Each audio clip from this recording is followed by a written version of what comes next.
Welcome back guys for some more Pokemon Go.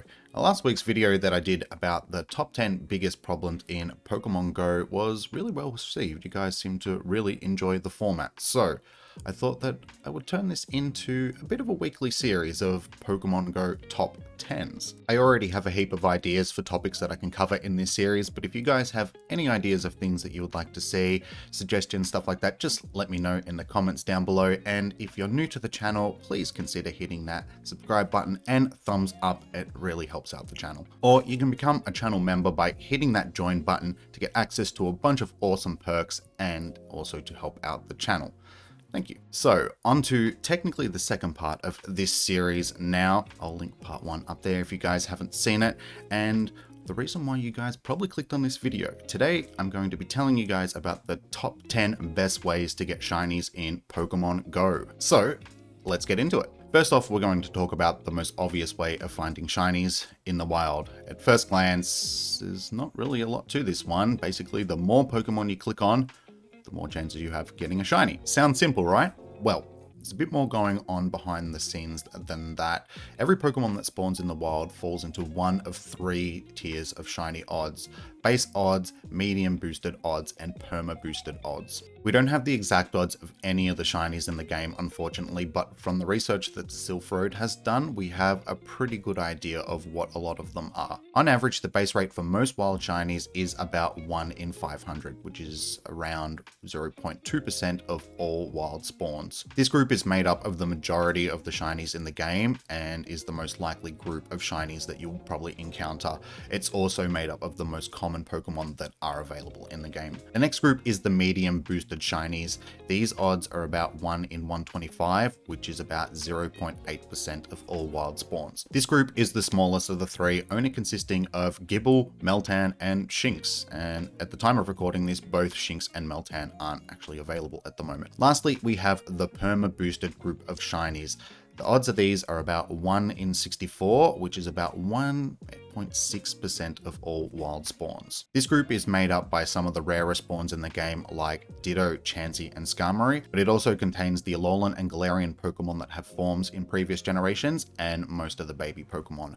But the baby Pokemon can only be hatched from eggs, so we'll get to them shortly. So the odds for wild shinies are some of the lowest in the game, but you're only limited to the amount of encounters you can click on by the amount of time you're willing to put in or by your location. Honestly, eggs are the most expensive and least rewarding way of hunting for shinies in Pokemon Go. They also require the most amount of effort put in per shiny found. But some of the rarest Pokemon in the game, as well as the baby Pokemon, are locked to eggs. So if you want to add these Pokemon to your collection, you're going to have to invest a significant amount of both time and money. The shiny odds for eggs also aren't as clear as wild shinies, but on average, at least for the babies, it seems that they should hatch around 1 in 58 eggs. Non-baby Pokemon seem to be slightly higher at about 1 in 51, and the Kanto regionals have the highest odds at around 1 in 46. So with all of these being around the same odds, it's been suggested that they actually share the same odds as perma boosted shinies at 1 in 64, but more research needs to be done before we can come to any conclusions.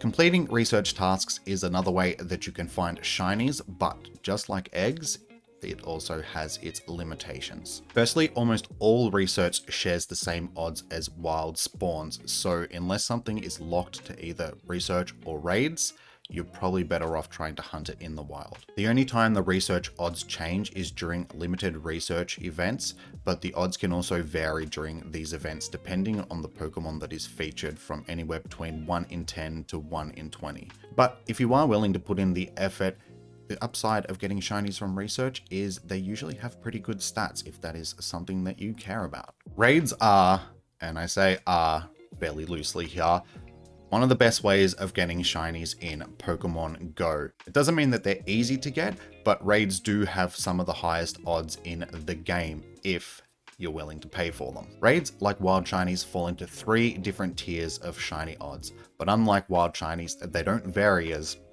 wildly.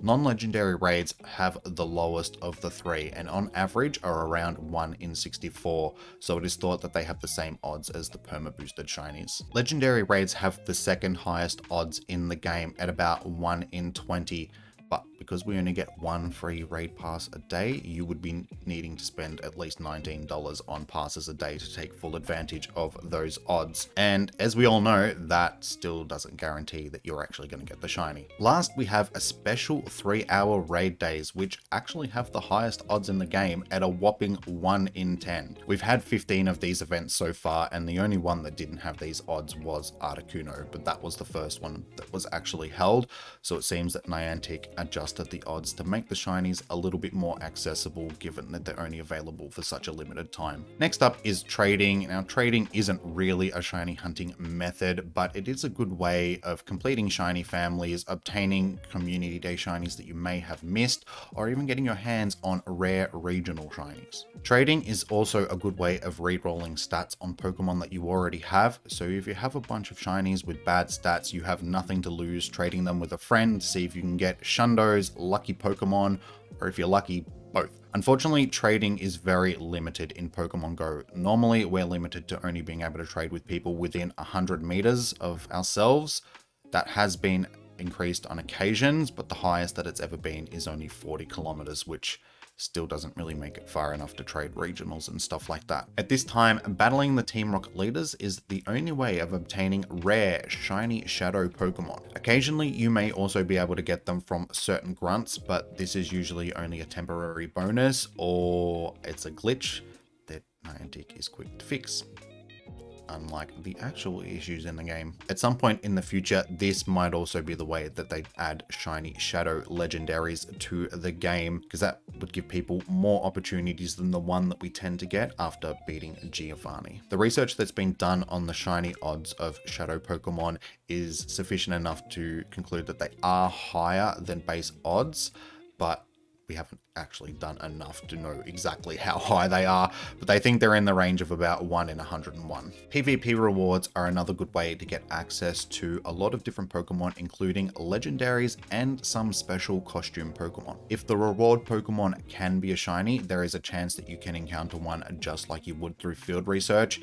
It's believed that non-legendaries share the same 1 in 500 base stats, and legendaries share their raid value of about 1 in 20. So you actually have a fairly good chance of encountering a shiny legendary from the PvP rewards. The only downside is you are limited to only encountering one a month, which isn't ideal, but it's still better than nothing. Playing during community days is probably the easiest and most surefire way of getting shinies in Pokemon Go. During each month's community day, the featured Pokemon's shiny rates are boosted to 1 in 25, making them the third highest stats in the game behind legendary raids and special research / raid days. If you play for the whole event, you can easily finish the day with upwards of 20 shinies, and since at least one is held every month, it doesn't take long for you to build up large collections of shinies. Honestly, most of my 1900 plus shinies have actually come from community days, so as you can see, it's definitely worth putting the day aside to participate if you can. Safari zones are a little bit different from other in-game events. They're a great way of finding some really rare shinies like unknowns and certain regionals, but for the most part, they are in-person events which require you to actually travel to the city that they are being held in.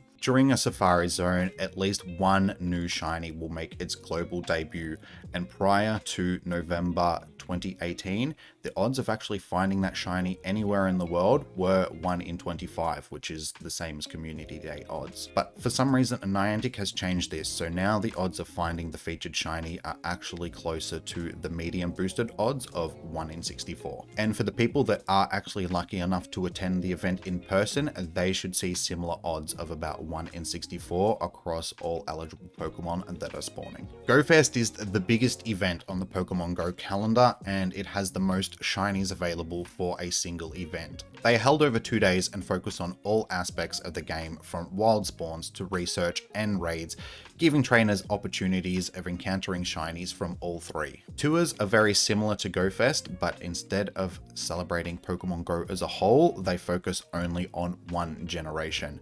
So far, Niantic has used both the Johto and Kanto tours to release any remaining shinies from those generations into the game. Both GoFest and the tours have the same medium boosted shiny odds of 1 in 64, making them great events to find some of the newly released shinies, as long as Niantic actually remember to turn them on. But also, for the most part, these are paid events, so unless you're willing to actually buy a ticket, you won't have access to all the shinies that they've released during the event. So, before I wrap this one up, I think it's the perfect opportunity to talk about a little theory that I've had for a while now, which is that shiny odds actually vary from trainer to trainer. Have you ever noticed that it always seems to be the same people in your community that get all the shinies, and you're just left struggling getting nothing no matter how many Pokemon you click on or raid passes that you throw at them? Well, you're not alone. This has been something that I've been pondering for years now, and surprisingly enough,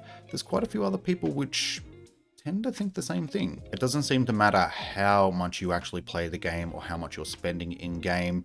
There's no method or reason why any one person is getting boosted odds over somebody else. I think it's just an RNG thing. So you may be wondering why Niantic would do something like this, but from a business standpoint, it actually makes sense.